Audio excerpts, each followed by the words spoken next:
Lho nggih. Karo sapa kowe? Piyambak. Loh, biasane ngejak Bagong. Lagi mboten cocok lahir batin kula karo Bagong. Perkarane apa sing jeneng kowe sedulur padha-padha anake Semar kok ora cocok? Mboten wonten perkara napa, wong ati niku ora iso diapusi, nek lagi ora cocok ya ora cocok, nek lagi cocok ya weh persasat ora iso genggang sarikma. Nek lagi ora cocok ya kula niku omongan wae moh. Oh ngono. Nggih. Ning ora ana apa-apa ta Petro? Mboten wonten apa-apa. Bagong ya slamet wae kakangmu Gareng ya slamet Pangestunipun Penembahan Wilujeng. prayogakno nggonmu lungguh. Nun niki sampun boten kirang prayogi Penembahan. Petro Kantong Bulung Mundur Arjo sak tamu. Wah ngendikane nek kaya ngene iki mesti sinuwun Mandura. Yo. Aku bendaramu Mandura. Wilujeng bekti kula kunjuk sinuwun. Yo tak tampa. Pangestuku tampanono. Kula pundi nggo jimat paripin dayana ing kasantosan. Nglamar wong wedok kok mantene durung cetha iki piye? Nglamar wong wedok kok mantene lanang durung cetha iki piye? Ah mriki wau ya dedrek mergo sapa sing arep didhawuhake kali Ndara Dewi Asmarawati. Nek Ndara Werkudara niku garwane wis 3. Wau ditari kali Sinten Prabu Darmakusuma. Apa kowe Werkudara? Wah. Wegah. Kesel Ngoten niku. saya. Terus Ndara Janaka niku malah bojone ora iso ditung nang ndi-ndi eneng. Apa kowe Janaka? Ndara Janaka ya klecam-klecem. Raden Janaka wangsulane piye? Pengendikane piye? Menawi kula ndereke mawon Kaka Prabu, namung kula tak sumerep calon manten wedok. Kula selera menapa mboten? Raden Janaka ngendika kaya ngono. Nggih, ayo Kakang. Nika niku karepe ya cocok karo atine, cocok karo rasane lagi dipek. Ayo angel. Iya. Lah ngono niku mboten wonten sing purun, terus Petruk didangu ning Ndara Puntadewa. Nian niku bakale uripe kepenak. Arep ming sarwa cukup. Ning arep kebyokan Brana Picis derajat pangkat dhuwure sondo langit. Nek ming gerus teng ati. Lho pripun? Monggo lesmana niku pendak dina wah nika pancen anak ratu ning saking sugihe terus ming ngentek-entekke dhuwit kok. Wong wedok niku diklumpukke teng kasatriyane. Terus nyeteli kok dosa. Terus do ngomben-ombenan teler. Terus wah wis kaya ngoten nika kula niku ya sok melu soalé. Angge kok dinggo refreshing ning pisan pindho. Nglumpuk wong wedoke banget terus meja kursi disingkirke nyetel tip. Ketok budel. Ngoten nika wong nganti wah wis napa kaya ngoten niku. Napa niku panjenengan ajeng rumangsa anak sampean seneng. Napa kaya ngoten ajeng rumangsa anak sampean bahagia? Mboten. Anak sampean malah kaya tiba teng jurange kasangsaran. Nek dipadak-padakke, nek ditanding-tandingke ngudumeh anak ratu, nanding-nandingke putra sampeyan dipenggalih sinuwun. Tingali panjenengan mangke getun timba buri.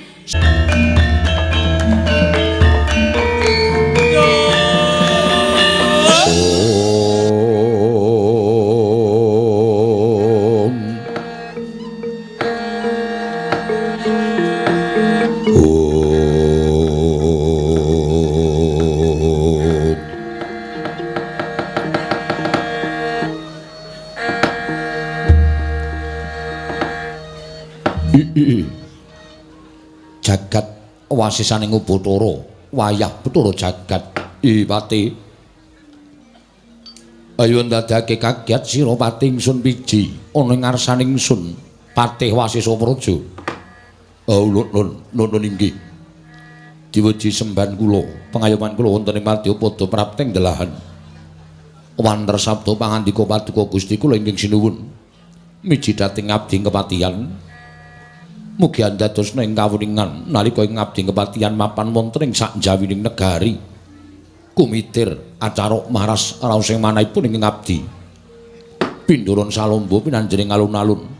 Nanging sareng wonten ngarsa Paduka tebih saking raos kemarasan diweji awanter sabda pangandika Paduka Gusti kula ingkang sinuwun Prabu Asmaradewa. Pati wonten timbalan.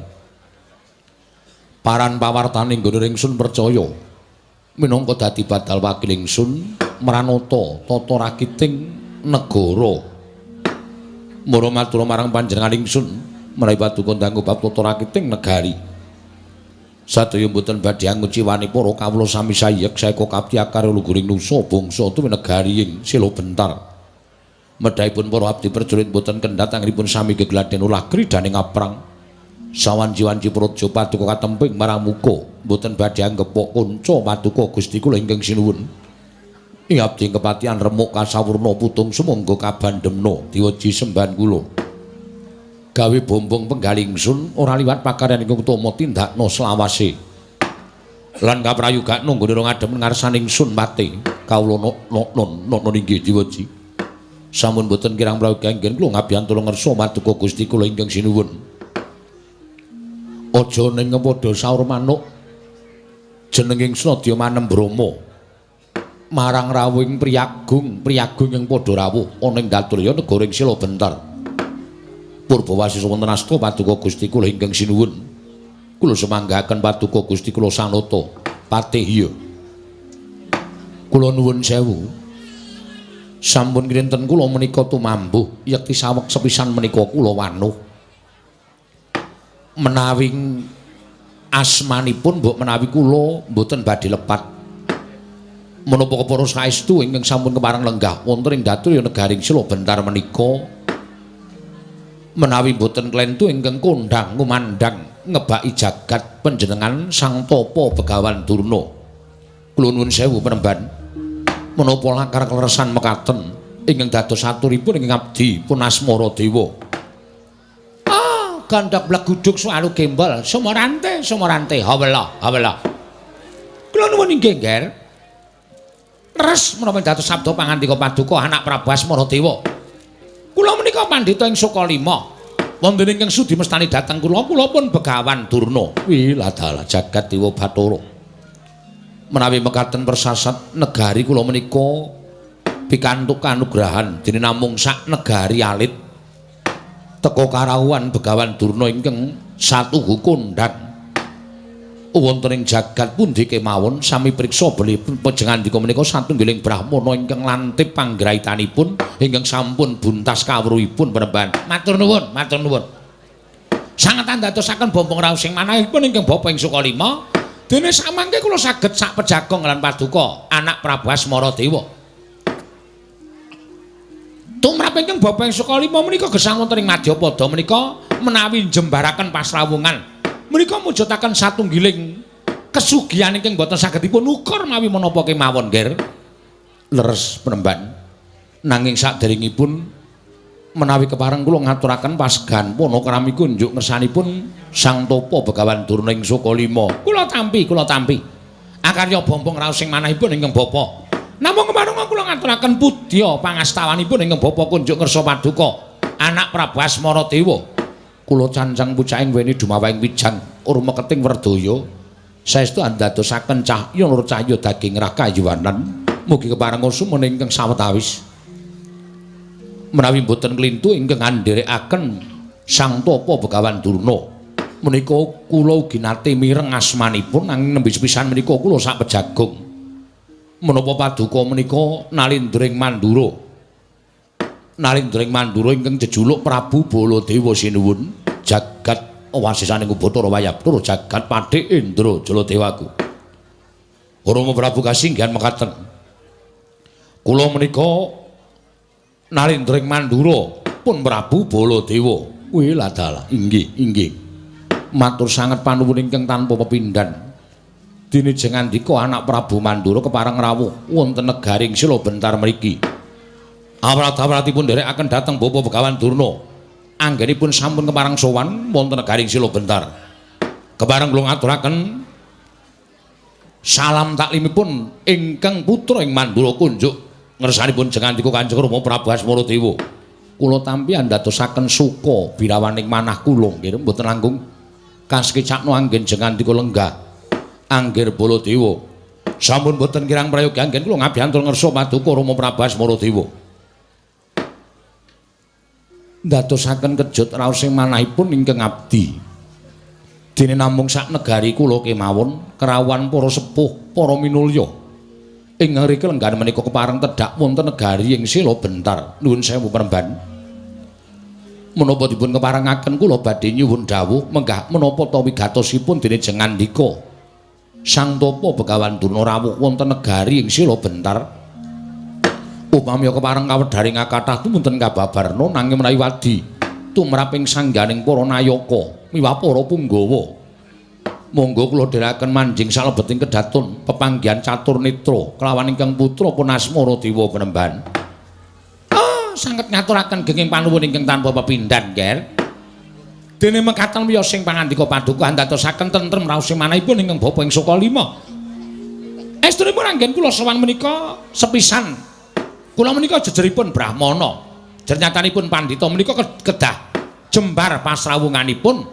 Nyatanipun nadyan nembe sepisan menika kula sowan wonten negaring Sila Bentar mriki tanceping kekadangan paduka anak Prabu Asmara Dewa. Kinten kula kadidene sampun sarawung pinten-pinten taun. Menika ndadosaken bompong raos sing manahipun ing bapa ing Sukalima, nggih. Matur sembah sewu nuwun tanpa pepindhan Penemban. Ing mekaten daya-daya kula nyuwun dawuh menggah menapa ta sababipun dene paduka kepareng rawuh. Lah, menika estunipun sowan kula menika mboten saking pikajengan kula piyambak. Namung kula menika dapur dipun utus. Inggih menika pun anak Prabu Duryudana sesembahan kula ing negari Ngastina. Sumados kula angulari wonten pundi dunungipun negaring Sila Bentar. Keparenging dewa kula saged pinanggih praja ingkang sinebut Sila Bentar lan sakmangke sampun saged pepanggen lan paduka anak Prabu Asmara Dewa. Ing mekaten daya-daya kula aturi paring dawuh menggah menapa ta sababipun dene jengandika diutus dening Sinuwun Prabu ing Ngastina. Sinuwun Prabu Duryudana supados rawuh wonten negaring Sila Bentar. Menapa dipun keparengaken Radi Mingset anggen kula ngabiyantu ngersa paduka. Sampun ngantos duna dungkap panampi paduka anak Prabu Asmara Dewa kula sumanggaken bapa penembaning Sukalima Sang Tapa Begawan Durna Hendra ingkang puspita rum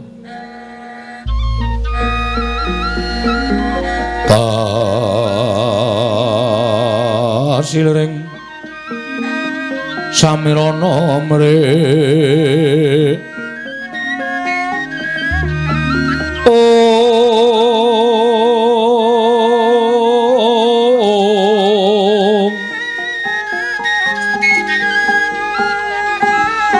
Sekar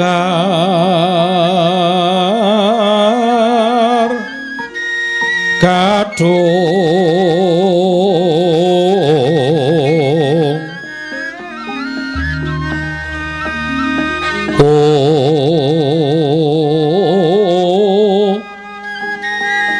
ngas kandanyo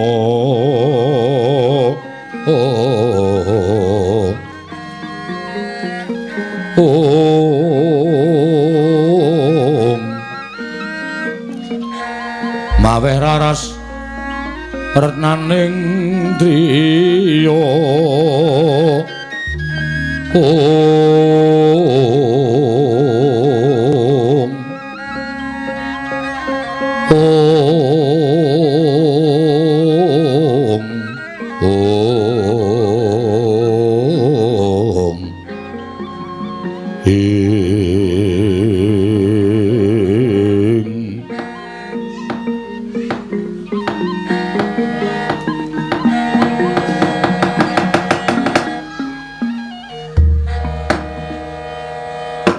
estunipun mekaten nggih. Sawanipun ing bapa ing Sukalima wonten negaring Sila Bentar menika mboten sanes kejawi namung badhe nyuwun kawelasan dhateng paduka anak Prabu Asmara Dewa. Magepokan kalian kawontenan negaring Ngastina. Inggih menika ingkang dipun lampahi wayah kula pun Lesmana Mandra Kumara. Kancarita anak Prabu Duryudana menika bingung bingleng kenganglangan penggalihipun krana nampi pamutahipun atmajanipun inggih menika pun wayah kula Lesmana Mandra Kumara. Kacarios Lesmana menika gandrung-gandrung kapirangu kapandhuk beda ring katresnan. Monggo sareng dipun dangu dening anak Prabu Duryudana, Lesmana menika walaka bilih gandrung kalian putri saking negaring Sila Bentar atmajanipun Sang Prabu Asmara Dewa. Inggih menika ingkang pewangi Dewi Asmarawati. Kula nuwun sewu, Nger.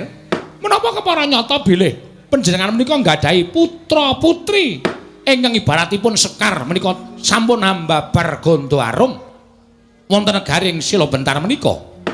Jagat wasisaning Bathara Wayapura jagat ilah dal. Menapa ing dipun dawuhaken Sang Tapa Begawan Durna menika apan kepara saestu. Oh, menawi ngaten cocok. Tegesipun Lesmana menika mboten damel-damel suraos. Utawi mboten damel-damel anggenipun gandrung kaliyan setunggiling wanita.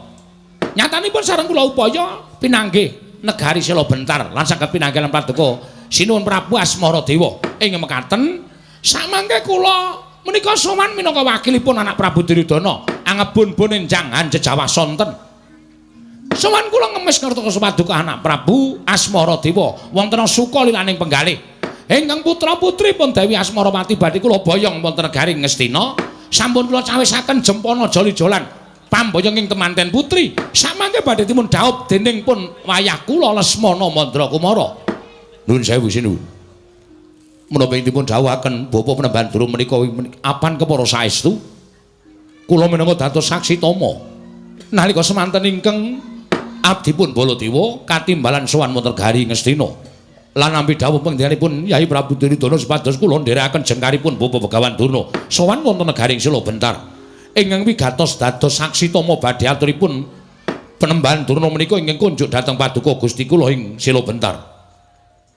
Sanget boten nginten ing atasipun anak kula Lesmana Mandrakumara menika pinanggih kaliyan ingkang putra pun Dewi Asmarawati menika namung medal margining pasumpenan ewa dene sakmangke kababar kasunyatan wonten praja ingkang winastan Sila Bentar lan sakmangke kula wonten sukala laning penggalih mulung penggalih paduka sinuwun Prabu Asmara Dewa kepareng sakmangke maringaken dhateng ingkang putra sanget mesakaken dhateng kawontenanipun Lesmana Mandrakumara Atmaja Nalindra anggenipun gandrung-gandrung paribasanipun ngantos kados dene tiyang bambung tulut ngulurung. Mila sinuwun kula suwun kanthi sanget kepareng paduka maringaken dhateng putra kula baya wonten negari Ngastina. Menika saestu lho, Nger, menika leres. Mboten kula kok damel-damel. Lesmana menika nuwun sewu nadyan Atmaja Nalindra ning mboten nampi kabejan sekedhik kemawon. Lesmana menika putra Nalindra ingkang mboten nampi kabejang sekedhik kemawon. Gesangipun menika tansah lara lapa, langkung-langkung babakan pawestri. Sampun wangsul Lesmana Mandrakumara menika badhe kepengin dhaup kaliyan putri Nalindra ewadene gagar wigar tenantuk karya. Putri Madukara ugi gagar, putri Ndarawati ugi gagar wigar tanpa karya. Kathah sanget putri ning Brahmana ingkang dipun gaya dening Lesmana ewadene Lesmana menika ugi gagal mboten saged kasembatan dhaup. Wangsul gaya putri tartemtu cabaring damel. Oh, mesakaken sanget, Nger. Malah do nalika semanten menika mung kepengin rabi sinden wae ora kelakon. Cobi. Monggo wis layang-layangan. Wis WA-WA-anan. Ewadene kok mesa gagal. Lesmana menika setunggiling putra Nalindra ingkang mboten nampi kapejan sekedhik kemawon. Mila kula suwun kanthi sanget samangke menawi jengandika anak Prabu kepareng maringaken ingkang putra. Tumuli ingkang putra kula boya wonten negari ing Ngastina, lajeng kula dhaupaken kaliyan Lesmana Mandrakumara supados saged sarambut, sarimbit. Kaliyan temanten kakung. Inggih. Kula mangertos Bapak Penemban. Oh, mesakaken, Nger, mesakaken. Mangka Lesmana menika sampun lulus anggenipun mapan wonten ing bangku pasinaon. Nyatanipun ugi mboten wonten ingkang purun dipun rabi dalem Lesmana. Lesmana menika sampun sarjana ekonomi. Menapa ngaten? Inggih. Ning nyatane ya wis ora gelem dipes apa-apa. Menika lho, sialipun Lesmana menika mapan wonten ing mriki menika. Mila, Nger, nuwun sewu menawi jengandika maringaken dhateng ingkang putra. Oh, kula sangat ngaturaken panuwun ingkang tanpa pepindhan. Panjenengan badhe dipun ninggahaken derajatipun. Nuwun sewu, panjenengan menika namung Nalindra alit. Negari menika namung negari alit. Menawi jengandika bebesanan kaliyan pun Prabu Duryudana Nalindra ingkang kuncara Hanjayang Bawana jagat menika ngantos kebrebeken dhateng mandhangipun Prabu Duryudana. Sami kemawon panjenengan menika dipun angkat derajatipun dados besanipun Narendra ingkang sugih bandha bandu sugih bandha tegesipun sugih brana picis sugih bandu tegesipun Narendra ingkang abebala raja cobi kula aturi menggalih negari menika mangke dipun bongkar lajeng dipun dantosi ingkang langkung sae kula pitados panjenenganipun anak Prabu menika nadyan Narendra nanging kula ngertos gadah kreta kencana namung setunggal nggih ta Prabu Duryudana menika gadah kreta kencana cacahipun 117. Mangke kagem panjenengan selangkung. Anak Prabu Duryudana mboten badhe awel menawi peparing dhateng besanipun. Nggih, nanging kula nuwun sewu. Bapak Penembanduna kula menika gesang menika namung sak madya kemawon. Leres. Lajeng kersanipun kula menika ugi bingung. Lho, bingungipun perkawis menapa?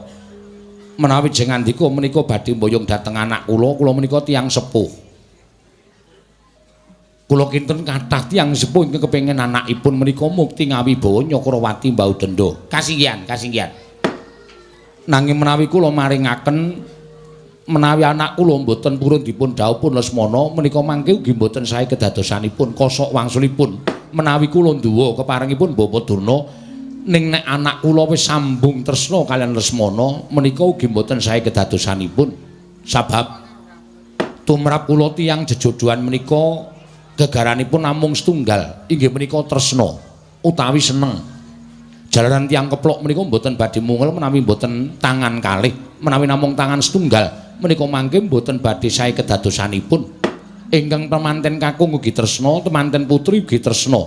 Menika gegaran ingkang kukuh bakuh tumrapipun tiyang ingkang badhe mangun Bali Wisma. Menika angka setunggal. Angka kalih kenceng. Lho, ngagem kenceng barang. Inggih. Ingkang kenceng menapanipun? Ingkang kenceng manahipun. Merga tiyang badhe nambut selening akrami menika nuwun sewu sebaya mukti sebaya mati yen abot padha dipikul yen enteng padha dicangking nyatanipun wonten tetembungan garwa menika rong pribadi ingkang wis dadi sak badan duwe ancas gegayuhaning urip ingkang ditunggalake menika tegesipun garwa lho kok benten kalian ngen kula nggih garwa menika siji sigar siji dawa Bapak Durna menika nek ngendika lho nyatanipun sami ngendikaken ngaten kok Ger. Jebul garwa menika rong pribadi wis dadi sak badan. Loro-lorone duwe ancas gegayuhaning urip iki wis ditunggalake. Oh menika sae. Nek cantrik-cantrik kula menika sami nyebataken garwa niku siji sigar siji dawa. Apa ora edan niku? Sampeyan kudune iso benerke. Mangke badhe kula beneraken. Nggih.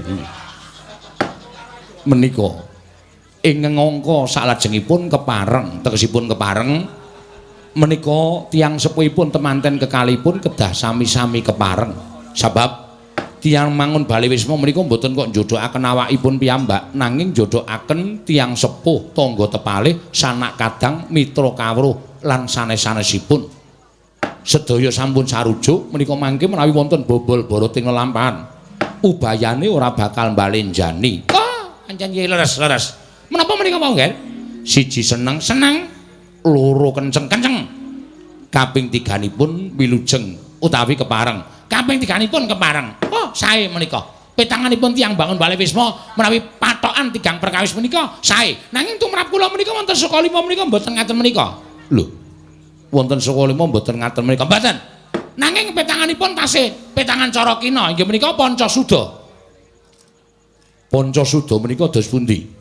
Pancasuda menika dinten kelahiranipun temanten kakung lan pasaranipun dipun jumlah dipun dadekaken setunggal kan kelahiranipun temanten putri lajeng mangke dipun suda 55 malah cara kuna banget menika inggih menawi turaipun siji utawi setunggal turaipun siji menika tegesipun pegat pati tegese durung rampung le omah salah siji tekaning pati dadi randha utawa duda. Oh ngaten. Nggih. Yen loro menika jodoh. Tegesipun angenipun bangun Bali Wisma menika mangke badhe jodoh. Jodoh tegesipun dipun tetunggalaken dhateng pangawasaning Dat Kamurweng Dat menawi telu menika wahyu. Wis jodoh kedunungan wahyu, menggok ngemplok obah mamah. Menika nek temu telu. nek temune papat, nek ketemune papat menika pegat rezekine. Tegese nadan dikaya ngapa le golek dhuwit ning ora iso cemantel, apa-apa mesti entek, apa-apa mesti entek. Menika tiba papat. Bawuduna, wonten dawuh. Nek tiba 5. Sudah 5 kok tiba 5 nika pripun? Sudah 5 niku ora ana tiba 5, tibane ya entek 0. Ndok tegese.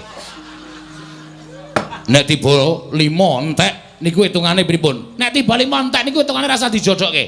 Niku bakal entek-entekan. Le rabi ya ora kepeneran, jer padu wae, ora anak-anak, bandane entek. Niku nek disuda-suda ora turah menika kaya ngoten niku. Ngaten. Kula tak takon.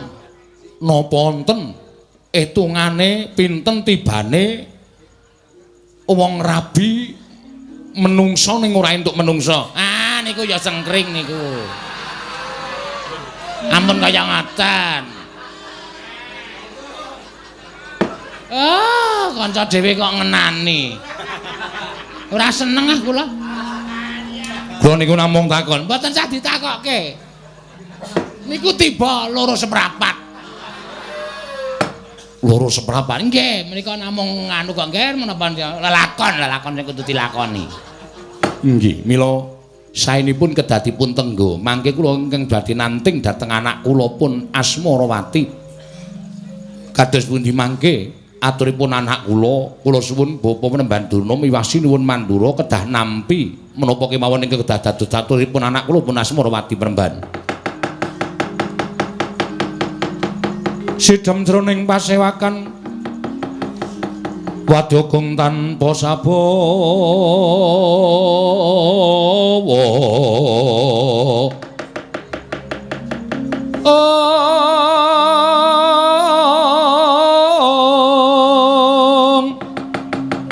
kapraban dening Sang Nalendratama mangu-mangu lerwu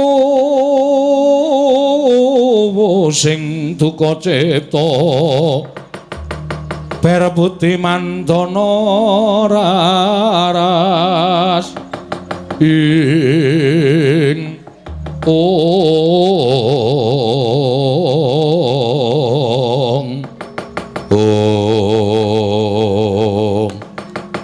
dereng ngantos paripesame Balwacana.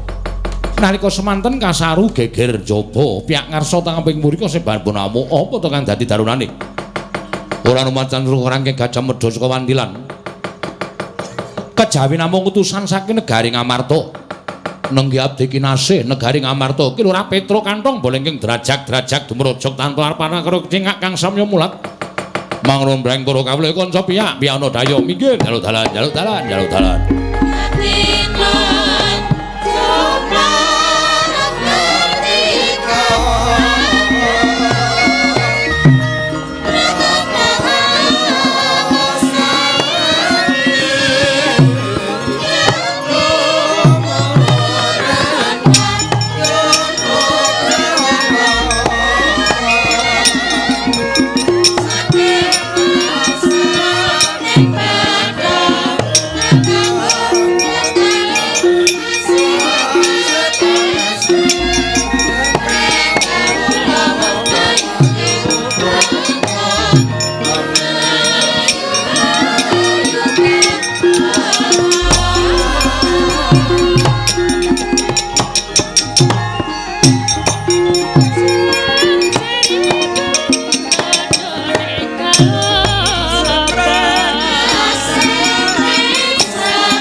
mendalon tata trapsilanira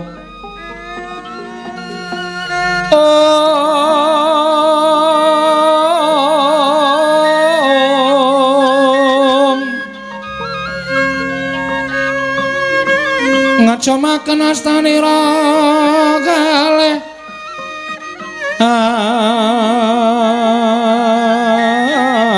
astanira kalih pisan yen ngandika magawe apranta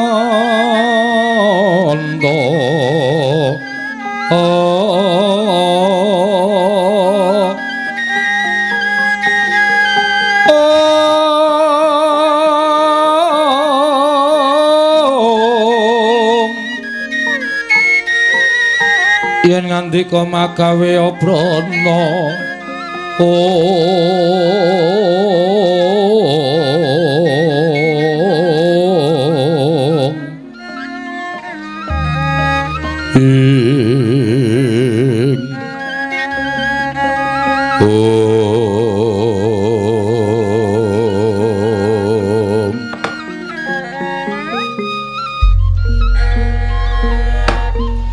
jagat Dewa Bathara ya jagat pangestu ngala ila dalan nganti kaget penggali ingsun durung nganti tutup pun kunampa pangendikaning Sang Tapa Begawan Durna lah kok dadi iki ana wujuding kawula cilik ingkang sowan ana ing negara ing Sila Bentar mongko ndareng ndak waspadake ndak tiling-tilingke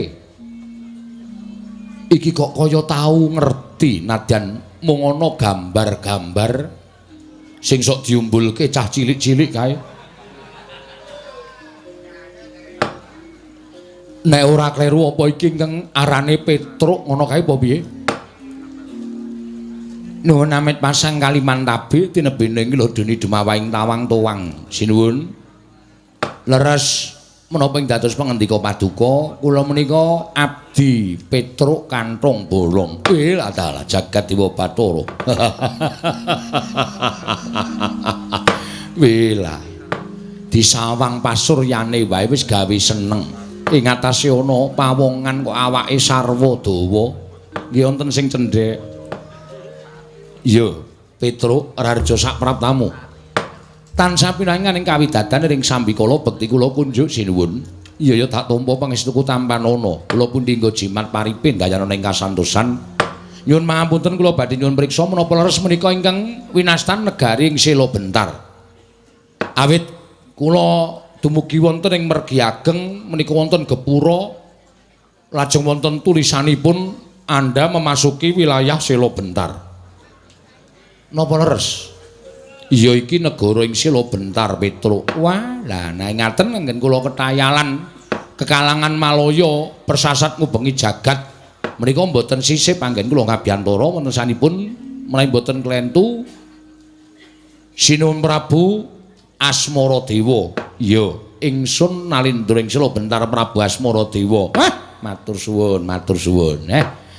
Sidane ya kecekel, anggere wong tak takoni mesti ora do ngerti, wong tak takoni mesti ora ngerti. Ya karang negaraku ki negara cilik, Petruk. Mboten apa-apa, mboten apa-apa. Cilik kali gedhe niku gumantung anggenipun ngasta bawat pemerintahan. Duwe negara gedhe ning nek kawulane pating slebar ora karu-karuan, kahanane rusak niku ya ora bakal apik. Ning duwe negara cilik, nek iso gawe tentrem para kawula wekasan mujudake kawula ingkang ayom-ayom tentrem kanane gemah ripah loh jinawi menika malah langkung prayogi. Iya, bener pancen mengkono Petruk. Petruk kowe padha slamet sak praptamu Petruk. Lho. Menika kados wontenipun Begawan Durna. Heeh. Aku pepundhenmu ing Sukalima. Weh, lah wilujeng Mbah bekti kula punjuk. Tak tampa, tak tampa. Pangestuku tampanana ya Petruk. Lho nggih. Karo sapa kowe? Piyambak. Loh, biasane ngejak Bagong lagi mboten cocok lahir batin kula karo Bagong. Perkarane apa sing jeneng kowe sedulur padha-padha anake Semar kok ora cocok? Mboten wonten perkara napa, wong ati niku ora iso diapusi, nek lagi ora cocok ya ora cocok, nek lagi cocok ya weh persasat ora iso genggang sarikma. Nek lagi ora cocok ya kula niku omongan wae moh. Oh ngono. Nggih. Ning ora ana apa-apa ta Petruk? Mboten wonten apa-apa. Bagong ya slamet wae kakangmu Gareng ya slamet pangestunipun Penembahan Wilujeng. Prayogakno nggonmu lungguh. Nun inggih sampun boten kirang prayogi Penembahan. Petruk Kantong Bolong Mundur Arjo sak tamu. Wah ngendikane nek kaya ngene iki mesti sinuwun Mandura. Yo, aku bendaramu Mandura. Wilujeng bekti kula kunjuk sinuwun. Yo tak tampa. Pangestuku tampanono, kula pun dinggo jimat paripin dayana ing kasantosan. Ana kawan. Ana wigati apa dene jeneng sira ngabiyantura ning ngarsaning ingsun?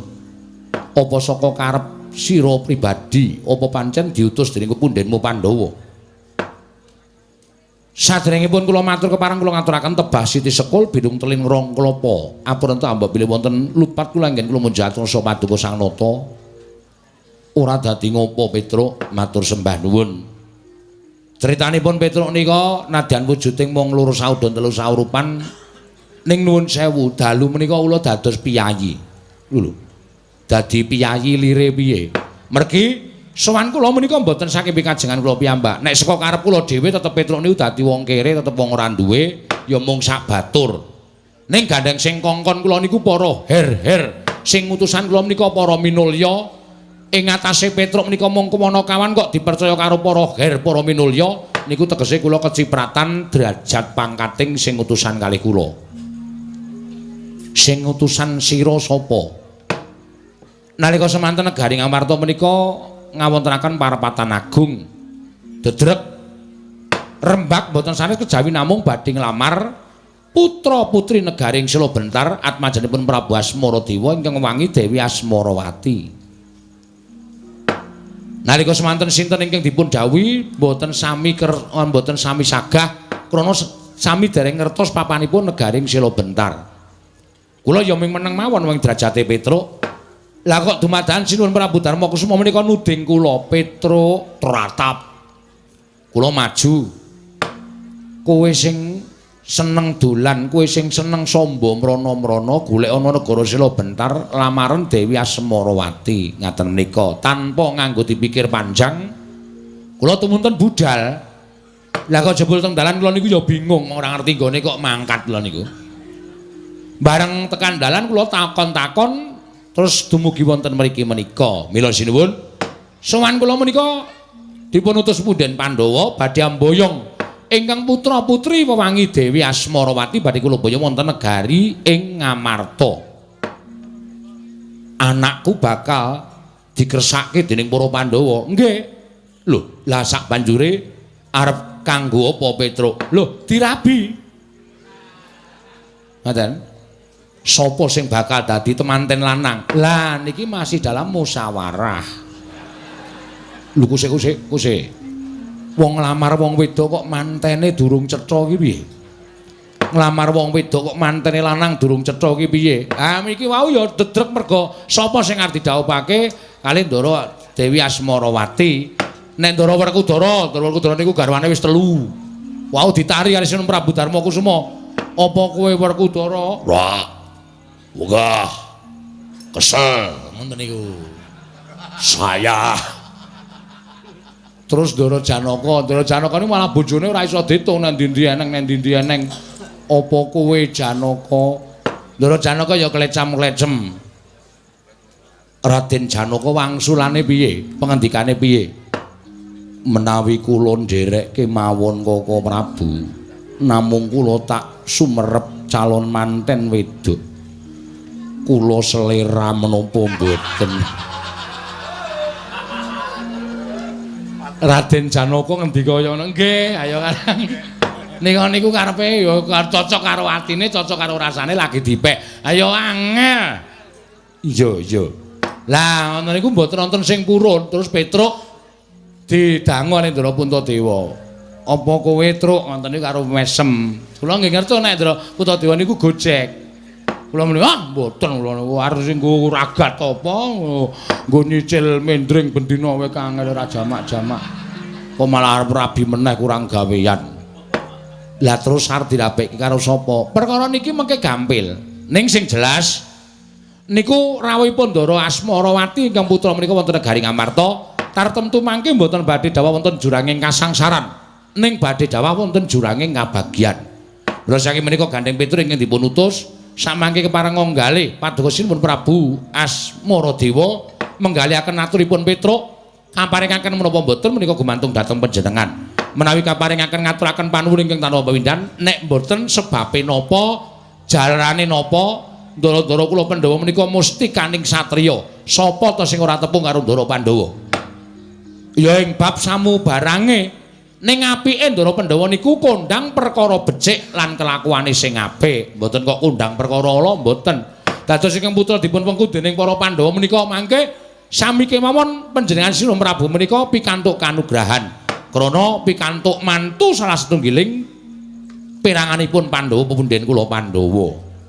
Iya Petruk iya. Dos pundi kula namung kantun nengga paringaken dhateng kula menapa mboten kula namung nengga Sinuwun Prabu Asmaradewa. Menawi mboten nawa panjenengan mboten welas kalih kula.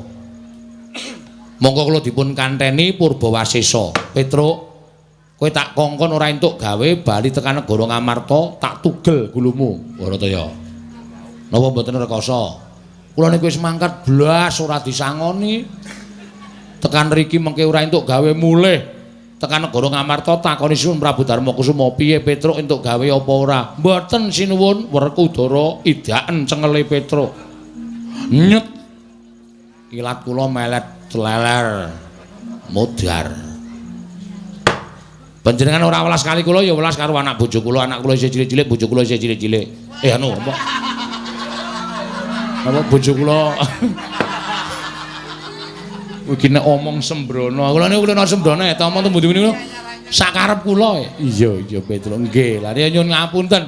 Bojo kula ya bar-babaran nganti kula mati mergo kula ora entuk gawe napa mboten rekoso. Petruk wonten dawuh kepiye nggonku bakal paring pangandikan kelawan jeneng para sebabe ewu kaya penggalihku. Jalaranipun kowe ngerti Sang Tapa Begawan Durna rawuh mrene sekalian kelawan Nalindra ing Mandura uga ngayunake anakku Asmarawati. Weh. Niki iya nglamar Dewi Asmarawati. Iya, pancen mengkono. Ajeng didhawuhke kalih anak Ngastina, putra Ngastina ya kuwi Raden Lesmana Mandra Kumara Petruk. Mangkiriyen sabar. Mangane sampean mengke kewirangan kula aturi sabar. Sabar piye? Mergi panjenengan nek terus paring pangandikan mergo kula mung derajate ngaceplik niki piyayi-piyayi terus panjenengan ngebutke piyayi maringaken kang putra dhateng Begawan Durna kula nuwun sewu lho Sinuwun, kula nuwun sewu. Sing jeneng wong tuwa niku pengin anake seneng, sing jeneng wong tuwa niku pengin anake mulya lahir lan batine. Lah iya mesine kaya ngono. Oh nggih. Ning mboten nonton sing jeneng wong tuwa kok nyengsarake anake niku mboten nonton. 1001 wong tuwa sing tegel weruh anake sengsara, luwe-luwe weruh anake urip ingkang kebak kasangsaran menika mboten badhe wonten. Klebu aku pengen anakku kuwi seneng lahir lan batine. Lah, nek putra panjenengan kepengin seneng lahir lan batine, mang paringke kura. Dhawuh kalih piranganipun para Pandhawa salah setunggal. Yen panjenengan menika maringke ingkang putra menika kalian Begawan Durna, wah cilaka. Lho kok cilaka tegese? Sampeyan pun tau ngerti Lesmana napa dereng? Lesmana Mandra Kumara putra Nalindra Ngastina. Nek jenenge aku wis ngerti, ning nuwun sewu, pasuryane aku durung ngerti. Nek pasuryane ya lumayan. Dedeg piadeg ya entuk, nuwun sewu rupa ya entuk. Ning nuwun sewu uteke. Lho, kok kok nggonmu kasar uteke? Uteke Lesmana piye? Piye? Nile. Lho tegese piye? Nuwun sewu. Kula rada maju ndak mireng kalih sing do kawegan nggih. Iya. Rada kentir. Apa? Lesmana ndamu sentir. Waduh cilaka iki. Rada maju mulih nggih, rada maju. Iya. Rada kentir. Pekok. Ampun sura-sura, pekok. Nggih. Sampe nek prisa mesti malah kemekelen. Anak ratu kok saben dina melu parkir ning pasar niku nek mboten ngono mboten ngono. Nganggo rompi terusane parkir ngono. Prit prit prit. Ngoten niku Lesmana niku. Mongko nek bengi nyuluh kodhok. Lah. Niku kula kerep. Lho kok kowe ngerti? Lah kula kerep ngancani kok. Nek ora ndek kanca mesti ngebel kula. Petruk aku kancane nyuluh kodhok. Kula niku ya seneng mawon wong kula ngancani nyuluh kodhok niku ya dikai dhuwit, dinai Brana Picis. Lah kula niku wong ora duwe dikai Brana Picis ya manut wae nek didhawuhi kok ya. Lah napa sampeyan ajeng ikhlas? Napa sampeyan ajeng seneng? Putra panjenengan sing kondang ayu nganti jagat keberbeken kok mung dipek karo wong pekok. Nuwun sewu lho niki. Kok mung dipek karo wong kenthir. Ya bener. Brana Picis pirang-pirang, derajat pangkat pirang-pirang. Ning apa wong kabagyaning batin menika mung cukup diwenehi derajat pangkat, diwenehi Brana Picis. Mboten. Kabagyaning batin menika nadan kekurangan derajat pangkat, kekurangan Brana Picis, ning nek uripe seneng, uripe kepenak, tresnan tintresnanan, sih sinian, niku bakal uripe kepenak. Arep ming sarwa cukup. Ning arep kebyukan Brana Picis, derajat pangkat dhuwure sondo langit. Nek ming gerus teng ati. Lho pripun? Monggo Lesmana niku pendak dina wah nika pancen anak ratu ning kok saking sugihe terus ming ngentek-entekke dhuwit kok. Wong wedok niku diklumpukke teng kasatriyane. Terus nyeteli kok dosa. Terus do ngomben-ombenan teler. Terus wah wis kaya ngoten niku kula niku ya sok melu soalé. Angge kok dienggo refreshing ning pisan pindho. Nglumpuk wong wedoke banget terus meja kursi disingkirke nyetel tip. Kita budel. Ngonten nika wong nganti wis. Napa kaya ngoten niku? Napa niku panjenengan ajeng rumangsa anak sampean seneng? Napa kaya ngoten ajeng rumangsa anak sampean bahagia? Mboten. Anak sampean malah kaya tiba teng juranging kasangsaran. Nek dipadak-padakke nek ditanding-tandingke ngudumeh anak ratu nanding-nandingke putra sampeyan dipenggalih sinuwun. Tingali panjenengan mangke getun timba buri sego. Aduh. Walik leh ngomong ki mau. Sego wis dadi jenang ora bakal purih dadi sego meneh panjenengan getun ming timba buri ora iso nulungi anak sampeyan. Nek sampeyan maring kalian Petruk durung cetha temantene lanang ning nuwun sewu manten lanang waras kabeh. Tur ya manten lanang bagus kabeh, tumindake apik kabeh. Nek sampean maring teng Ndara Lesmana, wah sampun. Padha karo sampean wong tuwa sing nglebokke anak sampean teng neraka jahanam. Niku yakin niku.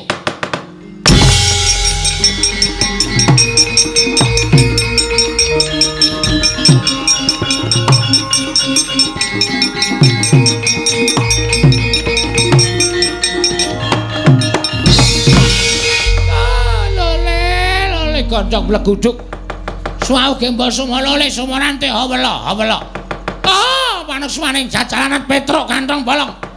Menungso ming batur gedibal 17 wong elek nyolom mripat kowe iki ming kene. Kowe iki ming panakawane kok ucap mundur wili kaya grojogan nyerwetek kaya betes sepun Bapak Tegalan. Apa mbok kira Begawan Durna ora krungu? Apa mbok kira Begawan Durna ora ngerti apa sing tok kandhake? Mireng to, Mbah. Krungu areng apa? Wong nggih nyuwun ngapunten. Ora ana pangapura kanggo kowe. Wis ora ana pangapura kanggo kowe. Sapenakmu dhewe. Kowe ngias karo putra Ngastina, putu Lesmana Mandrakumara, tok senggo Lesmana ki wong edan, tok senggo Lesmana ki wong kentir. Apa ora? Nuwun sewu. Lah apa ora? Lho, heeh kae dudu perkaramu. Ya pancen Lesmana ki kurang saon, pancen bener.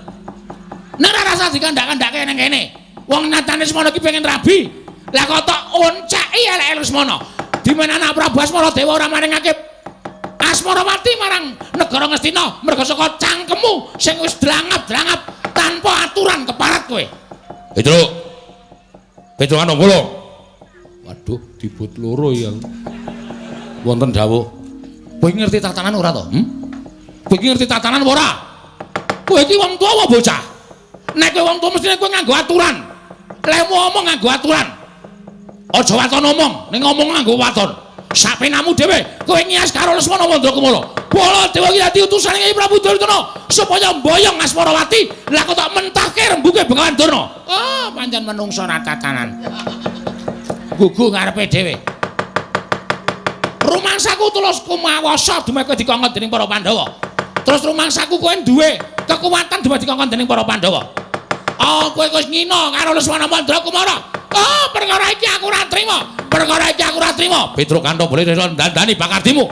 Aku ora bakal wegah midana karo kowe. Mangriyen, hop. Niki nek kula mengamingu ngenten iki suwe-suwe kula vertigo. Salah siji mawon sing nesu, mengke perkara kedadeane napa mangkrubut loro kula ora wedi. Lho, cangkeme. Salah siji iso ora? Salah siji iso ora iki ya? Mumet sirahku nek carane kaya ngene. Petruk, nun. Karemu piye? Niki padha-padha ngayunake Dewi Asmarawati. Perkara diwenehke sapa? Niku ora usah dadak sampeyan nesu-nesu kalih kula. Aku nesu karo kowe mergo kowe ngelek-elek Lesmana Mandra Kumara. Nuwun sewu, kula ngemutaken Sinuhun Prabu Asmaradewa. Aja nganti dawah wonten jurang ing kasangsaran. Nek nganti putrane mriku diwengku garwa dening Ndara Lesmana Mandra Kumara, padha karo Sinuhun Prabu Asmaradewa nika mentala nyumurupi kesangsaraning atmajaning Ndara Asmaradewa inggih menika Dewi Asmarawati. Perkara kuwi mengko dudu perkaramu, niki perkarane Sinuhun Prabu Asmaradewa. Kowe karo aku nang kene iki padha-padha nglamar. Padha-padha nglamar. Kowe ora usah ngelek-elek karo penglamar liya. Nuwun sewu kula mboten ngelek-elek, ning kula ngaturke napa sing dumadi lan napa sejatine sing lakon. Tur napa sing kula kandhake niku mboten gawe-gawe, niku kenyataan, niku fakta. Lho, iya, ning rasa do ngomongke ning kono-kono. Kula ngomongke niku mboten perkara kula ngelek-elek karo sampeyan, ning kula ngomongke kalian Sinuhun Prabu Asmaradewa, aja nganti Sinuhun Prabu Asmaradewa menika nuwun sewu, nyatane Sinuhun Prabu Asmaradewa niku ora kenal karo Lesmana Mandra Kumara. Ora ngerti wujude. Dadi kudu diterangke wujude kaya ngapa, watake kaya ngapa, aja nganti Sinuhun Prabu Asmaradewa niku menglung malingke putrine ning atmajane sengsara uripe niku nek cara kula mboten pas. Kok kean cangkem kowe, sampeyan yo kean cangkem. Lho. Kowe ngunake Begawan Durna cangkem. Lah niki jenenge apa nek kudu cangkem? Wong jenenge cangkem kok dadak sampeyan yo ngunake kula kok. Lho kowe meh batur rak wujude. Ning tuwane tuwa Petruk. Nek arep sopan santun ora usah ngunake cangkem wong tuwa. Sampeyan niku arep ketoke jenggote putih, nek diitung umur karo Petruk, tuwa Petruk karo sampeyan. Sampeyan lahir lagi wingi, Petruk berabad-abad urip teng alam donya. Ngunake cangkeme sak penake dhewe. Apa dianggep aku ora wani ngunake cangkemmu apa piye? Ameng cangkem pendhita kaya ngono kok diwedeni. Petruk sabar Petruk. Mangke riyen kula mboten marahi kok, niki sing marahi. Nek kula ken anteng kula ya anteng, kula ken lerem kula ya lerem, kula sabar kula ya sabar, kula ken ikhlas kula ya ikhlas. Nek Petruk dicamah Petruk dianggep wong kleru kula moh. Nyatane kowe kleru. Kleruku nggo napa? Kowe iki ngelek-elek Lesmana, bola-bali dibolan-baleni kaya ngono kuwi rembuke. Saniki ngeten mawon. Niat sampean pripun? Niat sampean pripun? Lho, kowe nantang karo Begawan Durna. Lho, Petruk iki biyen ra wedi karo sampean. Dadi nek sampean ngunak-unake Petruk iki sekalian mawon tak tantang karepmu piye? Wis ngono wae. Macem-macem ora. Iki anggepe kok malang krek iki. Wong tangan-tangane dhewe kok ora entuk. Apa kok kula malang krek nyilih tangan sampean apa? Ora nyilih tanganmu kok ora entuk ora. Rumangsane lah. Ayo sampean ngejak napa? Kula Petruk niki wis kaya ngene, padhangane wani, petengane apa meneh? Rupak wani, jembar wani. Oh, ora sawu-awu. Kula tak takon karo sampean ngejak apa ora sawu-awu. Kondhong bleguduk gembol semua lole semua ranti arep ngopo? Sampeyan arep jang apa? Yen ngono kowe nantang karo Begawan Durna. Upama kula nantang sampeyan ajeng pripun? Dudu kene, bapane wong neter kadidayan. Ayo, imbang ana kekuwataning Begawan Durna. Kowe iso ngalahke Begawan Durna. Boyongan Asmarawati. Mboten ngerti pamane wong neter kae. Metu jaba aja kesuwen. Ayo, Petruk.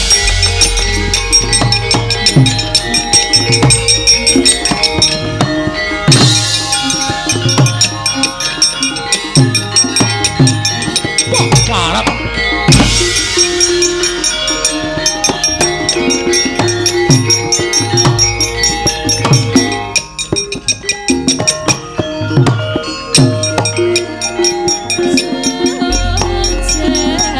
Jari kuning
Maka dadi malah kaya ngene kahanan sing dumadi Pati.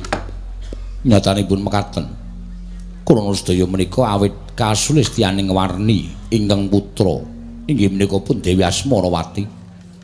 Bekasana karya hujat kang samya tumingal ndadosaken kathah para penglamar ingkang badhe kepengin amengku garwa ingkang putra. Terus aku kudu piye? Samangke Gusti kula ingkang sinuwun keparwananting dhateng ingkang putra. Inggih menika pun Gusti kula Dewi Asmarawati. Sakathahing penglamar menika mugi katuraken dhateng ingkang putra tumunten sinten ingkang badhe kapilih dados guru lakinipun Gusti kula pun Dewi Asmarawati. Ngono ya, Ti. Kasinggihan mekaten yo. Yen pancen kaya mengono bubarno kang padha sebo. Jeneng Sunarsa mundur medhaton. Prasta dapat uga Gusti kula ing sinuwun paramadal pasilan sing ati-ati aja kaya bocah cilik lan tatanen para kawula negara ing Sela bentar aja nganti ingkang kasempyuk ing aradan. Awit peperangan ingkang dumadi ya kuwi Begawan Durna kelawan Petruk Kantong Bala. Menawi paduka dawuhaken badhe kula candhingga jimat. Kaya wis ora ana dawuh maneh Pati, nun ngestaken dawuh. Purna gati ning mananggilan.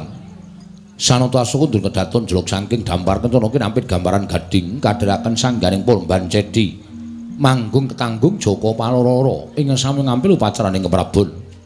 Kawis tinggal saking Mandrawa tindak Sri Nararata. Lamun katinon saking Mandrawa kaya tansah reruntungan tindak Sri Nararata wau.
Omyangku mara sangganing Prawadyabala mandheka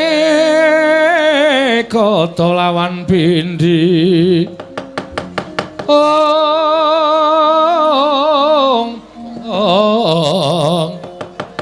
Mandheka lawan Bindi pok sur tambur yang suling pepandhen dalu Wela. Aku wis batang saka ngomah. Aku diutus sepundenku Pandhawa, mongko ana sambung rapete karo wong wedok. Kon nglamar kon boyong Dewi Asmarawati supaya prapta ana ing negara Ngamarta. Wah, jan. Monggo Begawan Durna rawuh. Sinuwun Pandura rawuh ya ngayunake Dewi Asmarawati. Nek nganti aku ming meneng wae ora ngrebut Dewi Asmarawati arep diboyong marang negara Ngastina. Baliku marang negara Ngamarta mesti nampa duka saka pepundhen-pundhen Pandhawa. Kalah cacak menang cacak. Sinambi nyoba ketrimaning uripe Petruk kantong bolong mungsuh Kurawa tak tandangane. Sinuwun Mandura maju ora bakal wedi kaya nek pancen kabeh nampa dawuh Begawan Durna kene adu arep karo Petruk kantong bolong leganing atiku.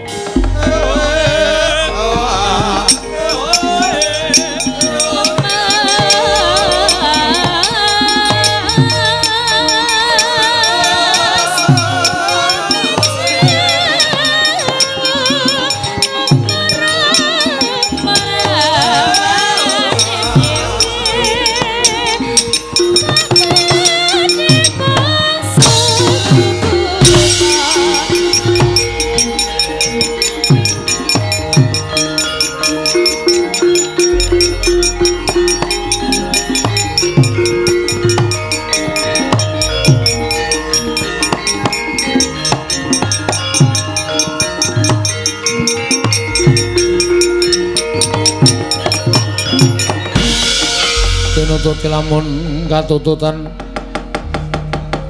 lamun mangsa prawira diktaya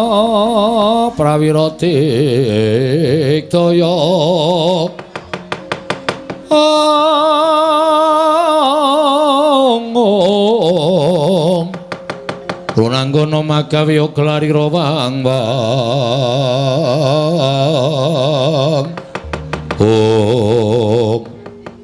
Ndara Kartomarma, ya Petruk.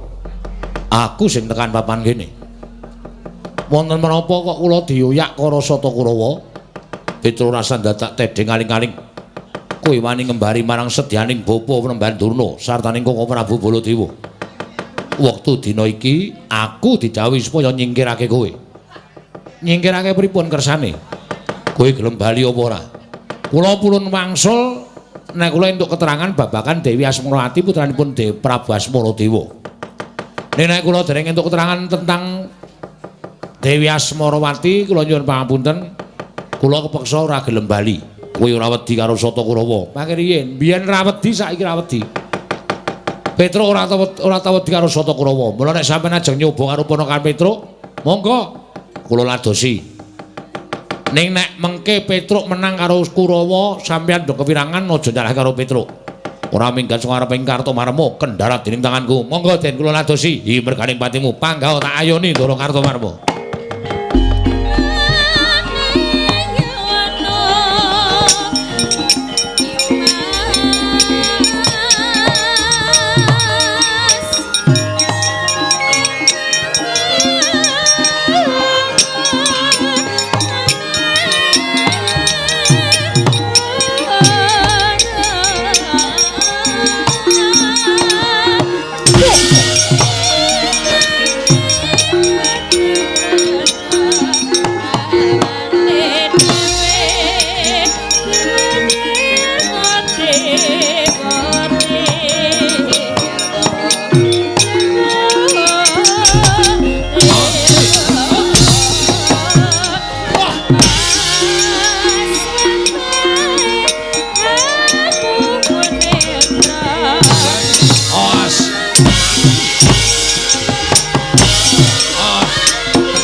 Kula Durma Gati, Petruk mundula. Aja gawe gegel. Tinimbane kowe dilanjap dening Kulawa kowe mundula, Petruk aku ngeman karo kowe. Ngeman karo nyawamu. Kowe lagi lepudul, cilaka, cilik, loro, gedhe tekaning pati. Wah! Oh no. Oh,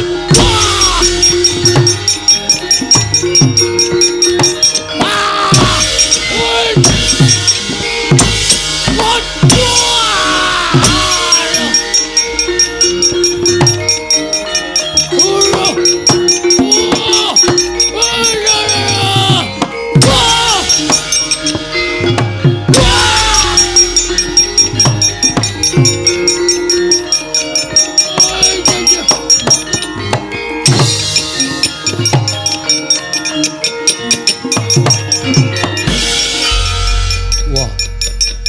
Wong Salwangsul kula matur kalih Paman Sengguni.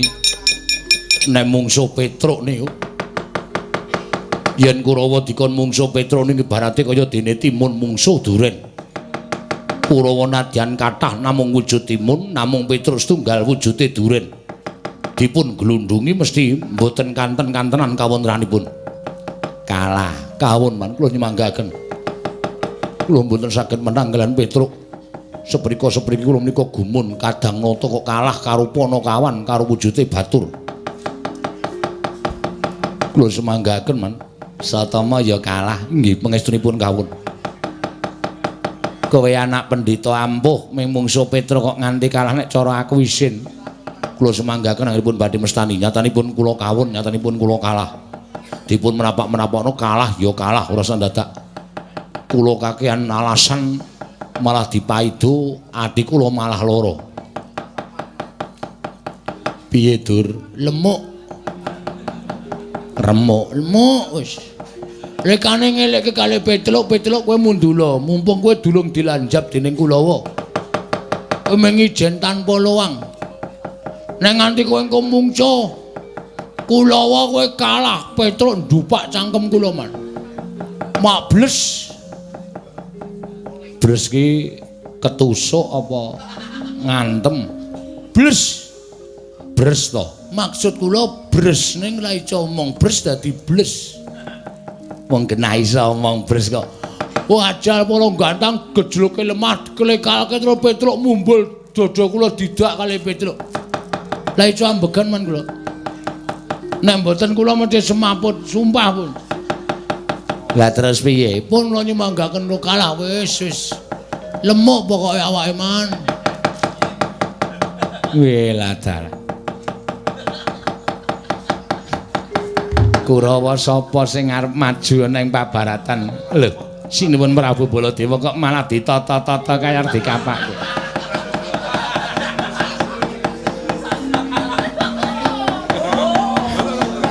Kurawa sapa sing arep maju? Watak. Citraksi. Nggih, Man. Arep mungsuh Kura Petruk apa? Petruk kantong bolong. Ora gelem mundur saka negara sanus niki ndi, Man?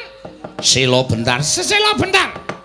Ngayonake karo Asmara Semoyo. Asmarawati. Bebareng mati tak wujuti. Maju oleh ngono gandhan letan kula.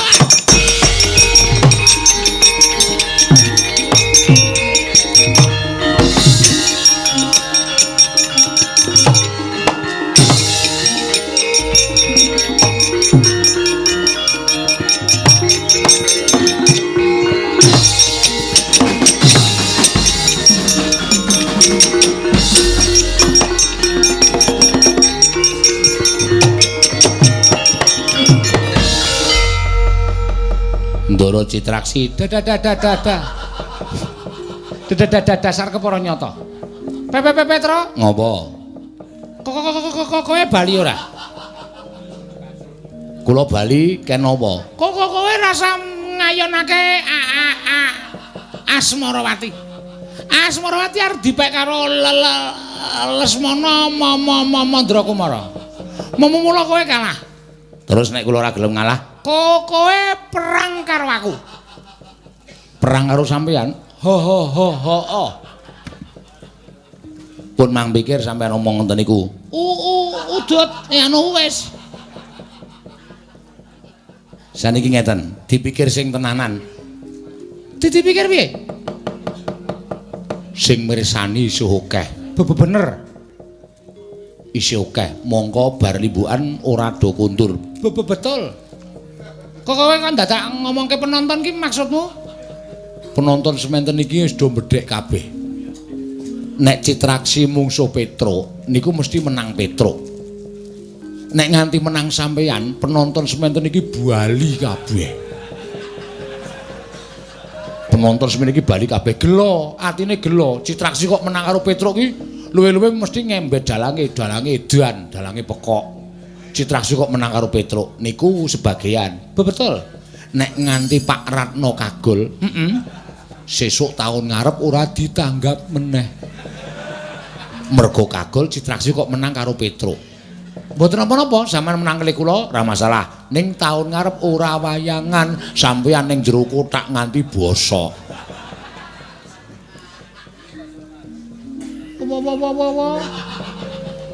Oh iya, nggih. Mula sampean rasa mungsuh kali kula, dianggep bae menang kula, penonton puas, sing nanggap puas, sampean bali ora lara awake. Sesuk taun ngarep nek Pak Ratno kagungan rejeki nanggap meneh, Citraksi pentas meneh. Wah, betul. Nah, bener to? Bener. Pancen aku ora mikir tekan semono. Pun saniki bali mawon, bangane kula kalah, penonton sementen iki do ado-ado lho niki Ndara. Ado-ado niki mesake. Do getun atine Citraksi kok menang karo Petro iki do bubar bali do karo gemremeng balange edan pokok. Ora ngerti wayang Citraksi kok menang karo Petro, do getun kabeh. Siji ora ditanggap meneh, loro kucem asmane. Tanggapan saya sudah. Ora ana tanggapan sampeyan bosok neng kotak wiyaga do mrongos kabeh. Wah. Lha iya, nek sampeyan mulih nyelametke wong pirang-pirang, Petro, pripun? Sesekecake lenggah. Nggih. Aku tak balik. Oh. Lah sida perang. Rak, mbangane aku dadi wayang bosok. Ah. Luwung mundur kalah ning tetep kabudayan eksis. Ah nggih. Cocok. Tetep ngrembaka.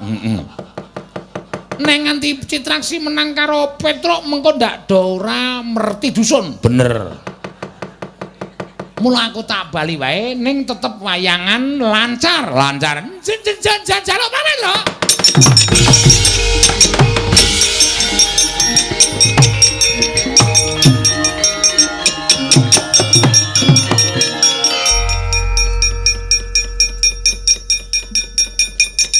Piye, Cit?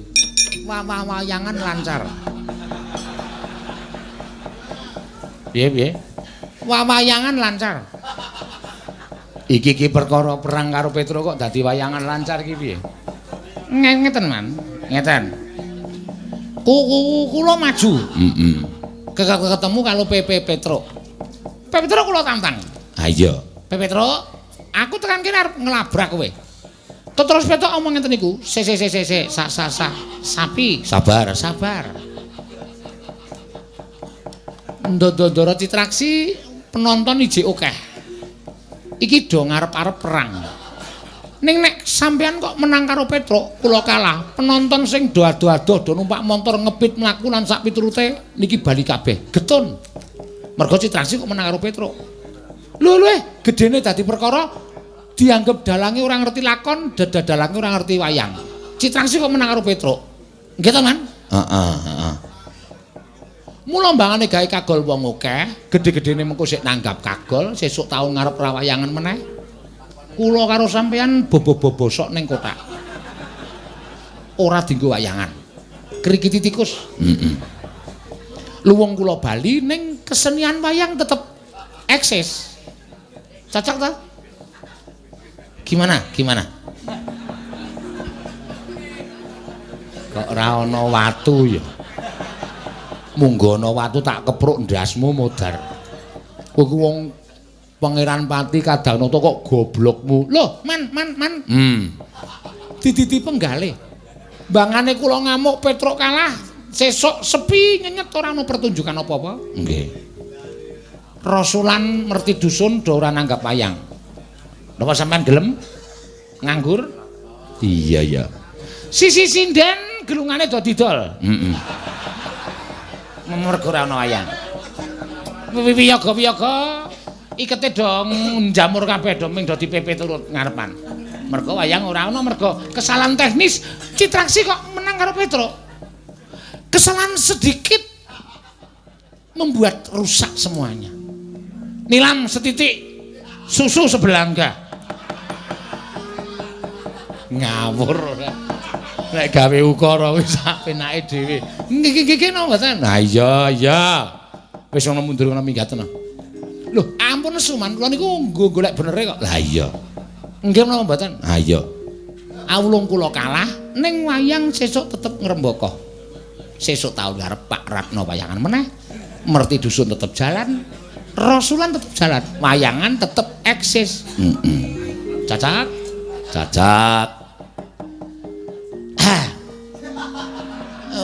Betara kok. Rak. Kukula nggawa rek. Ini mecangkemmu. Kula lara ati. Wong kok dipringgake becik ora kena. Wayangan tetep eksis. Dus tetep jalan. Kuwi bakale kepenak man. Lah iya wis ora omongan ro kowe wis. Mudara. Sengit tenan. Rumasaku Kurawa 100 kok sik petuk 90. Ora ana sing waras babar blas. Dur nun. Perang oleh. Nggih. Mungsuhe sinten, Man? Mungsuhe Petruk Kanthong Bolong Dur. Wah, dalah. Petruk ketibal 17. Wong elek nyolok mripat ming batur kok. Mungsuhe Dursasana. Man sekecake kula tak wangsul. Lho. Dur, Dur, pun mboten mawon, Man. Wis tekan adoh wonge. Memungsuh Petruk kok gilane ra jamak-jamak. Nuwun sewu nggih anak Prabu, Baladewa kados pundi lelampahan menika nggih.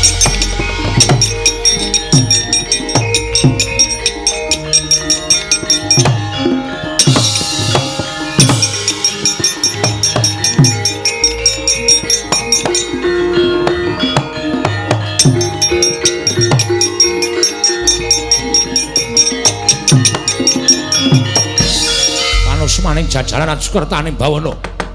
Wah, iblis lanat Petruk. Kanthong Bolong ketibal 17 wong elek nyolong mripat. Kowe derajate ming batur wani nyas Maranata Mantura Prabu Baladewa. Ijeng Maranata Mantura Prabu Baladewa. Petruk ora minggat grete nang kula dadi apa wae.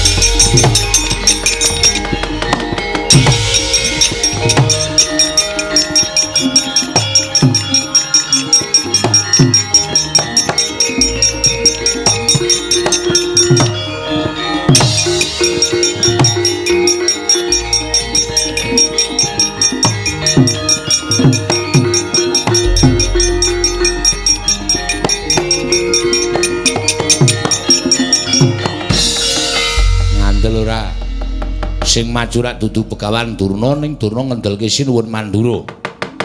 Wah, bengok-bengok saka kadohan. Petruk Kanthong Bolong ora gelem minggat. Iki nata Mandura Prabu Baladewa tandangana. Dianggep Petruk ming wedi digetak kaya ngono. Petruk kulino disenggara macan. Petruk kulino digetak-getak wong ning dalan nek digetak nata Mandura nek liyane dawa dina Petruk. Ayo, iki anake Semar. Prabu Petruk Kanthong Bolong regane ati.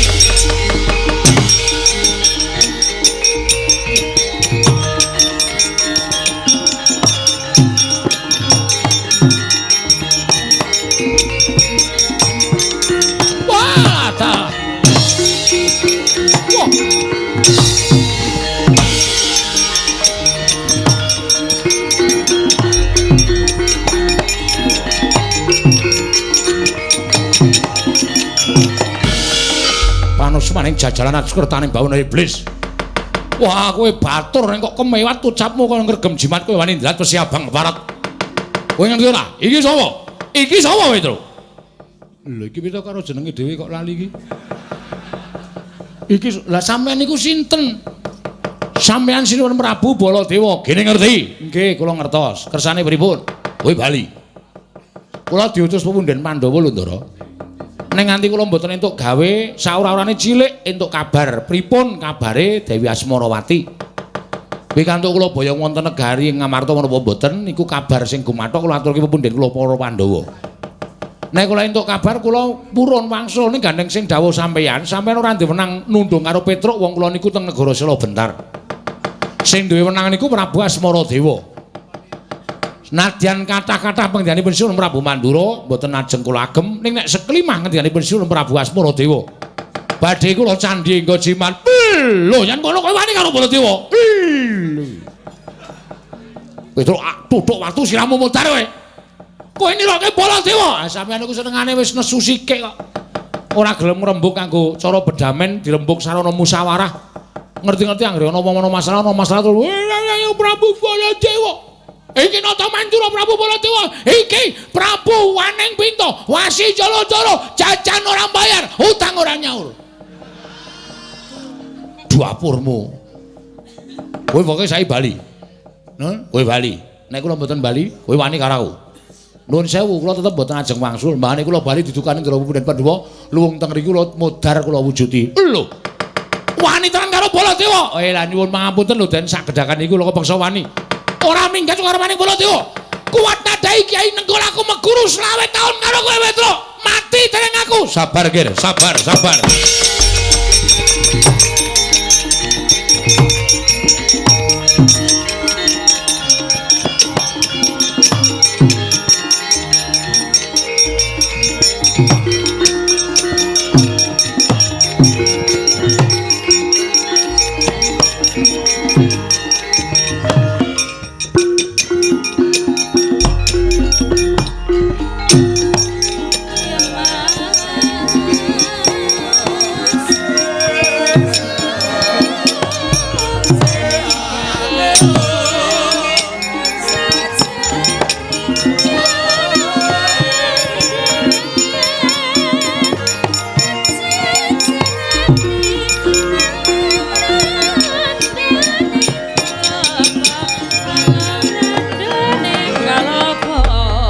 Nalindra marwa sing sang Manggyat Kurda.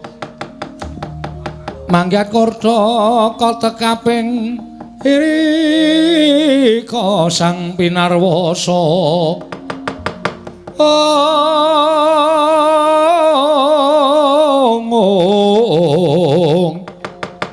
Irika sang Pinarwasa.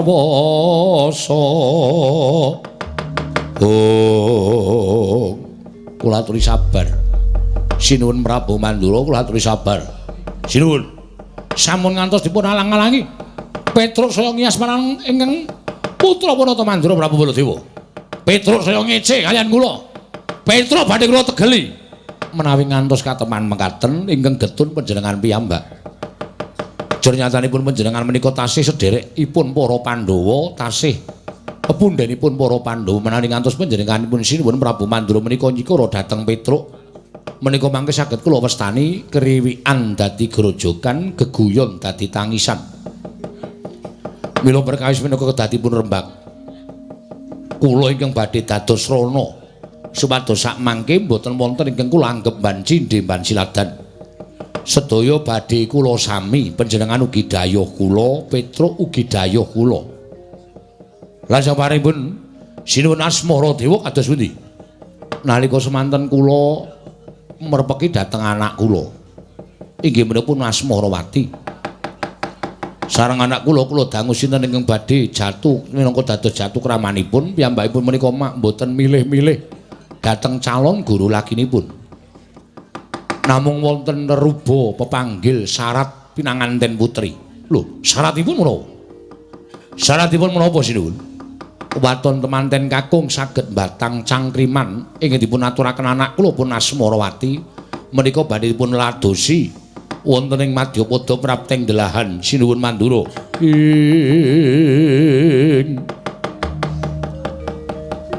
Bala Dewa Narpati Twenareswara Kresna kalangkung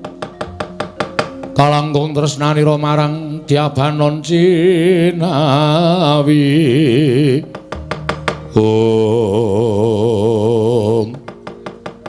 jagat waisane Bathara Wayaptara jagat.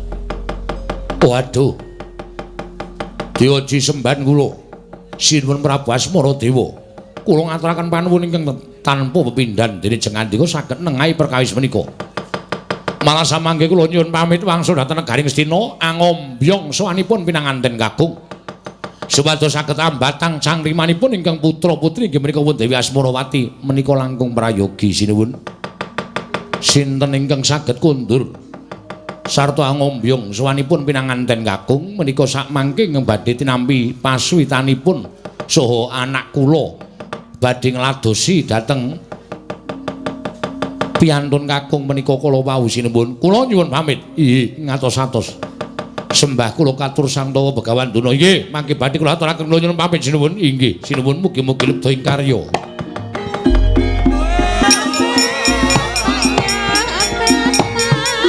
Sira bali marang Praja Ngamarta, sapa ingkang tinuding dening para Pandhawa? Bakal mengku garwa anakku Asmarawati tumuli atur ana tindak mrene lan batang cangkrimane anakku wadon. Oh inggih, iya ngono Petro. Oh inggih, nggih matur sembah nuwun. Nah ingatan kula badhe wangsul dalaran kula sampun pikantuk keterangan babagan ingkang putra-putri Dewi Asmarawati. Iya, Petro aja kaya bocah cilik. Kula nyuwun pamit sinuwun, sing ati-ati Ponokawan. Muga-muga ora ana alangan nggonmu bali marang Praja Ngamarta lan bisa tatas titis sarta teteh nggonmu ngaturake apa kang dumadi ning negara ing Sila Bentar. Nyuwun pamit sinuwun, sing ati-ati Ponokawan Petro aja kaya bocah cilik.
Kawusa ing nedeng lumampah nenggih Kelurahan Petruk kantong bolong riwusnya nampi sabda tama Nalindra ing Sila Bentar sigra wangsul tumuju dhateng negari Ngamarta. Nalika semono inggih lumampah minggarga medhun jurang ingkang riyari obor amung gebaring ludah kulawan tadhit kasambeting dalu nalika semanten papan cerak kinawi ado papan ado kinawi cerak tunggal papane siji caritane nanging kaya bareng angkate gumelaring negaring tlatah sabrang wonten Nalindra gagah pideksa godhek wok simbar jojo lenggah madaning dampar sineba sanggaring para wadyabala katinon saking Mandrawa lenggahing sang nata nganti kaya perjurit Mandraguna.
yaksa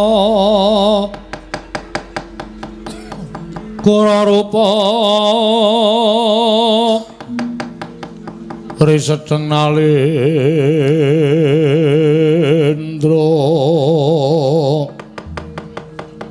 yaksa lalaku kya malwalya ingkang gambira marang hangise syung metu Prabu Kuramawali an lesus apragambo tetyatarpalarso mrek curnaning lawan Dwi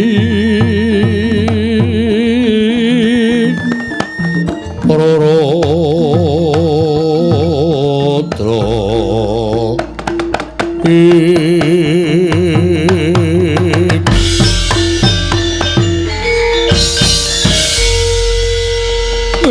ya jagat Dewa Bathara ya bandaku ya donyaku ya bondo bandaku dhewe ya donya donyaku dhewe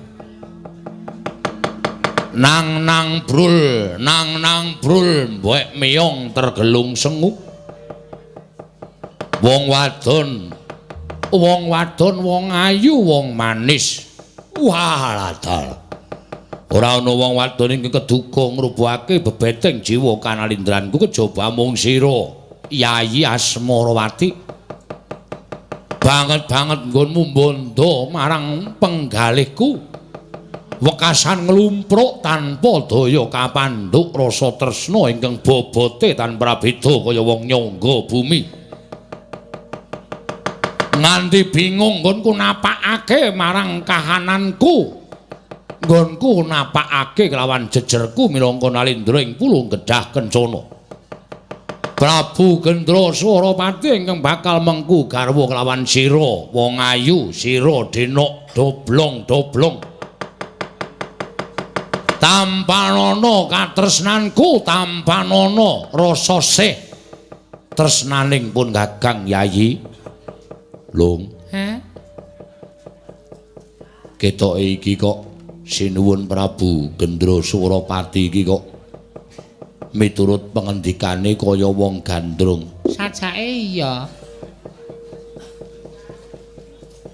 Kaya mau nyebut jeneng wong wadon. Sapa? Asmarawati. Kowe ngerti kuwi sapa? Blas. Ora ngerti. Rak. Wong endi kaya ngapa wujude anake sapa? Mbok kowe munjuk atur ngelingke karo gustine. Nuwun sewu sinuwun. Sampun kinten kula badhe wantun sumalena munggel pangandika panjenengan nanging kula nuwun sewu. Ingkang wonten ing parepatan ageng menika mboten wonten wanita ingkang namipun Asmarawati namung menika ingkang abdi toga kali bilung Mbah Rekyana Patih. Ingkang sowan ngabiyantara ngersa paduka Gusti kula sanata nanging sabab menapa dene paduka paring dawuh mekaten. Walah dalah. Wah. Ora nyono lah kok tembungmu manis manuhara. Jumbo karo wujudanmu kowe wanita ingkang sresti ing warna. Mula barang kowe munjuk atur kersaning pun Kakang biya-biya. Waduh, lega penggaling pun Kakang. Bembane kaya wong ketaman pepeteng kepapak obor sewu biar padang trawangan atiku. Wah. Cahayu. Mumpung dina samengko ora ana nayaka Punggawa Pulung Kedah Kencana kepadha sowan ning negara. Ayo ndak kanthi manjing pagulingan. Laden ana brantaning pun Kakang. Ora usah dadak duwe rasa tida-tida kang dadi atimu kowe njaluk apa? Watun ora nyuwun tumurun ning rembulan mesti bakal tak pinangkani. Apa kowe njaluk nganggo nyamping Mas Ginepeng, njaluk nganggo suweng ingkang gedene sak kurungan jago. Matura marang Prabu Gendra Swaropati.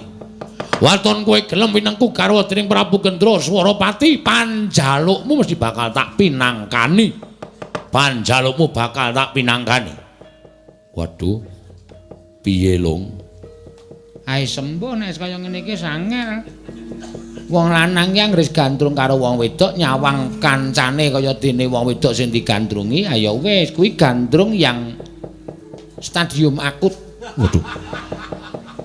Stadium Mandala Kerija. Nendang gundulmu kuwi, Gok. ora emosi tolong kowe iki. Tegese kuwi wis gandrung sing kepolen ngono lho tegese. Ngono. Kimcil kepolen. Ah iya.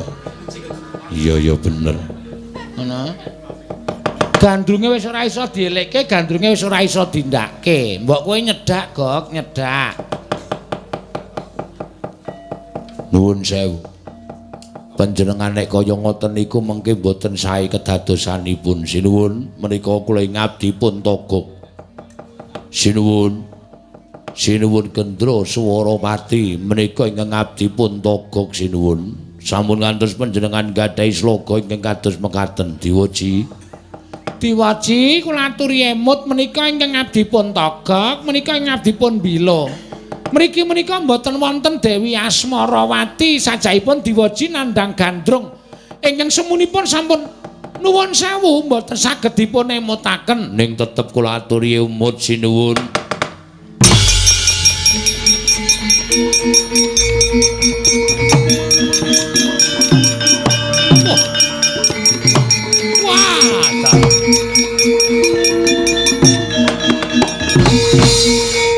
Jagat Dewa Bathara jagat pangestu Nggara. Iya, tokok wonten dawuh. Wis suwe nggonku lungguh ning dampar. pun kawit wau jam 8 enjing ngantos sakmenika jam 11. Apa aku wis paring dawuh? Mboten paring dawuh ning ngendika kathah-kathah. Aku ngendika apa? Panjenengan ketingalipun gandrung kalian setunggiling wanita. Naminipun Dewi Asmarawati. Malah ingkang abdipun togok sampun kinten kula menika wujudipun pawestri ingkang namipun Asmarawati. Kula dipun kanthi manjing pagulingan. Wah, bangsat. Kena apa ora ngelikke marang aku, napa ora ngelingke karo aku? Sampun wungsal wangsul kula ngemutaken. Pun bola-bali ning panjenengan menika nuwun sewu peningalipun kados dene kosong wonten lho. Ngalamun ning kok ngendika lho, lah menika ingkang bebayani wonten mriki menika ngalamun kok omong. Ya ta, Kak? Heeh. Mangka sing diomongke bab wong wedok tegesipun nuwun sapunten menawi panjenengan menika nedeng nandang gandrung. Tokok wonten dawuh. Mati aku kok. Lah pripun?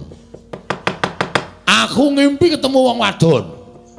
Jenenge Asmarawati, ndak wengku garwa dheweke ora suwala, ora selak manut dadi garwa aku. Nggih. Durung nganti lakon aku dhawuh karo Asmarawati gregah, aku tungu tutangi saka nendra. Nggih. Salajengipun wiwit dina aku ngimpi tekan saiki wis ana Sabtu ari kelungguhan iki. Nggonku ngimpi wancine anggara kasih. Lah kok dadi aku ora iso ngalekke marang Asmarawati, suwe ning suwe gumana musik ana ing paningalku. Ngleda bebeda marang pikiranku, bebeda karo paningalku, ngosak asik karo batinku kok. Terus mula niatku ora bakal kendho. Kok wonten dawuh, kowe batur ingkang wis wareg mangan gempalaning jagat legiasi ning kanan, kowe kebak pengalaman. Nggih. Kowe ngerti negara Sela Bentar. Nadyan dereng mangertos watun wonten namine mesti wonten wujude. Kok wonten dawuh. Aku derekno, aja ana prajurit ing melu. Mengko mundhak ngabar-abari apa sing tak gayu. Nggih. Manjing kampungku tudono papan dening ing Sela Bentar. Parengipun Asmarawati arep tak jaluk. Menawi mboten dipun parengaken arep tak colong. Nuwun sewu menika pakarti nista. Nista manggih utama. Liripun panjenengan paring dawuh nista manggih utama. Nistaku aku nyalang wong wedok nanging nyolong wong wedok ora tak sengsarake. Tak tibake ning kasur babut ing kebak kamuten derajat lan pangkat. Oh nggih. Nek kersa panjenengan kados mekaten kula kantun derek mirung aja kene mampan nang kampungku. Ngambah ndir Kantara Gok. Swawi sinuwun kula dherekaken. Yo.